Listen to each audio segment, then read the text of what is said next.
Bonjour tout le monde, bienvenue sur ma chaîne Booktube, ici Kim et aujourd'hui je vais vous parler d'un livre photo qui m'avait beaucoup plu. C'est un livre hors du commun, donc si la photographie et l'entrepreneuriat vous intéressent, je vous conseille de regarder ce qui suit. La photographe en question c'est Sarah Tailleur et je l'ai découvert par Facebook il me semble, et après avoir lu son premier livre Être photographe portraitiste publié en 2015 par les éditions françaises iRose, j'ai vraiment eu envie d'avoir une séance avec elle, donc j'ai réservé et j'ai eu une super belle expérience. Je vais vous laisser les photos juste ici. Je suis rendue là-bas avec Maxime. Donc on a fait un petit détour, un petit road trip pour aller à Québec la voir et j'ai été très satisfaite de notre expérience.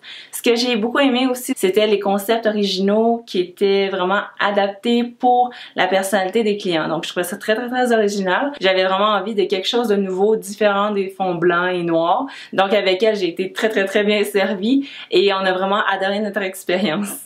Donc, être photographe portraitiste, ça parle de quoi? Ça s'adresse en fait à tous les aspirants photographes, les gens qui aimeraient peut-être démarrer leur propre entreprise ou ceux qui l'ont déjà fait. Ça donne des conseils sur comment développer votre entreprise, comment la faire perdurer, parce que c'est un métier vraiment difficile où ce qu'on doit constamment s'adapter et c'est vraiment super agréable de se plonger dans leur réalité, voir toutes les tâches qu'ils ont à faire, tous les défis auxquels ils doivent faire face, la compétition grandissante, etc.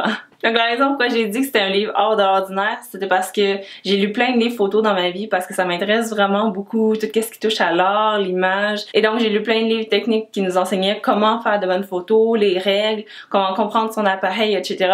Mais ce livre-là, c'est vraiment une catégorie à part. Une fois que tu as assimilé pas mal la base de la photographie technique et que tu as appris comment le faire, comment travailler avec ton appareil, là c'est rendu comment t'en fais une business. Donc j'ai vraiment beaucoup aimé ma lecture. En fait, je l'ai lu 2 fois depuis 2015 et ça a été vraiment une très bonne lecture. J'ai même mis plein de petits post-it. Donc pour vous donner une idée un peu plus précise des sujets abordés dans le livre, je vais vous passer en survol la table des matières.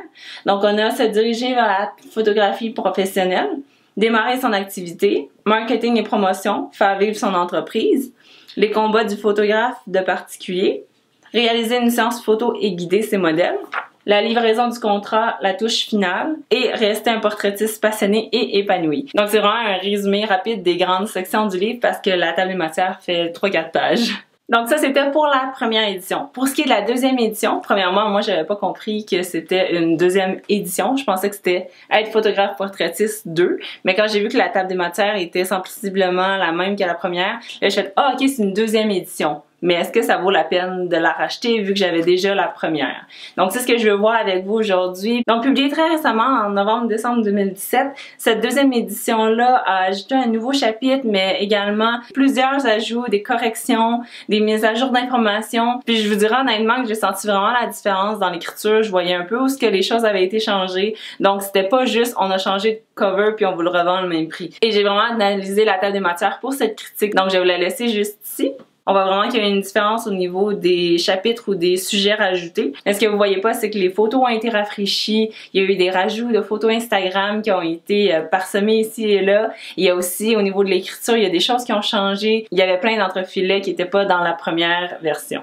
Donc, pour répondre à la question principale, qu'est-ce que je fais? J'achète-tu le deuxième? Je dirais que ça dépend de votre situation. Donc, situation numéro 1, vous avez déjà acheté la première, puis vous vous demandez si la deuxième vaut la peine, parce qu'ils sont sensiblement le même prix. Je dirais que ça dépend de votre intérêt pour le sujet, pour la photographie. Avez-vous une entreprise en ce moment? Est-ce que vous voulez avoir plus d'informations? Est-ce que vous aviez plein de questions à la lecture du premier? Donc, si la réponse à toutes ces questions-là, c'est oui, je vous conseillerais d'acheter la deuxième parce que je trouve qu'elle vaut vraiment la peine et je suis pas du tout sponsorisée par qui que ce soit et vraiment moi je l'ai beaucoup aimé, j'ai pas regretté mon choix puis je l'ai acheté de moi-même, j'ai même pas d'entreprise en photographie, je fais juste vraiment être intéressée par le travail de l'auteur mais également par le domaine en général.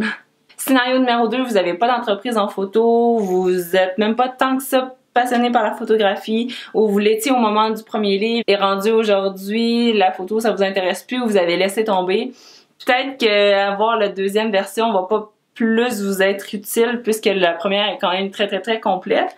Donc ça, ce serait à vous de voir votre amour et votre intérêt pour la photographie ou l'entrepreneuriat parce que veut pas l'entrepreneuriat prend une très grande place dans ce livre-là. Et finalement, dernier scénario, vous avez jamais acheté le 1, vous savez même pas qu'il y avait eu un 1. À ce moment-là, je vous dirais acheter simplement le 2, pas besoin d'avoir acheté le 1 et le 2. Juste la deuxième version va vraiment suffire et va vraiment répondre à toutes vos questions.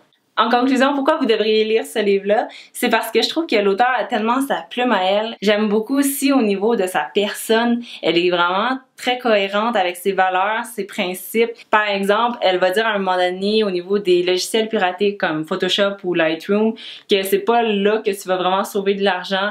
Puis au niveau aussi de la question morale, tu vas illégalement te procurer les services d'un logiciel, mais en retour, tu aimerais que tes clients soient honnêtes avec toi et te jouent pas dans le dos en volant tes photographies ou en s'appropriant tes textes. La leçon qu'elle essaie de faire passer, c'est vraiment sois un peu cohérent dans tes gestes et dans tes actes. Donc c'est ça, j'ai vraiment beaucoup aimé son ton, parfois moralisateur, parfois pédagogique, parfois très friendly, parfois très léger. Donc j'ai vraiment tout aimé de ce livre-là et ça a été une lecture très rapide parce que j'avais vraiment envie d'en savoir plus sur le métier et ses dessous de sa réalité professionnelle. Donc malheureusement, puisque je suis géographiquement pas très près de son studio, je peux pas faire de séance à chaque année comme j'aimerais, mais j'aimerais vraiment peut-être éventuellement une séance de maternité ou de famille. Ce serait vraiment avec elle parce que j'étais super satisfaite de mon expérience et des photographies qu'on a prises. En conclusion, j'espère que cette critique-là vous a été utile. Donc laissez-moi savoir dans les commentaires si vous vous êtes procuré l'une ou l'autre des versions ou si ça vous a donné envie en tant que peut-être photographe amateur, si c'est une lecture que vous pourriez considérer. Et si vous avez des questions plus sur le livre, sur ma lecture ou même sur mon expérience quand j'ai été faire ma séance photo, vous pouvez me laisser tout ça dans les commentaires et je vous répondrai. Passez une très bonne journée et on se retrouve dans une prochaine vidéo. Bye bye!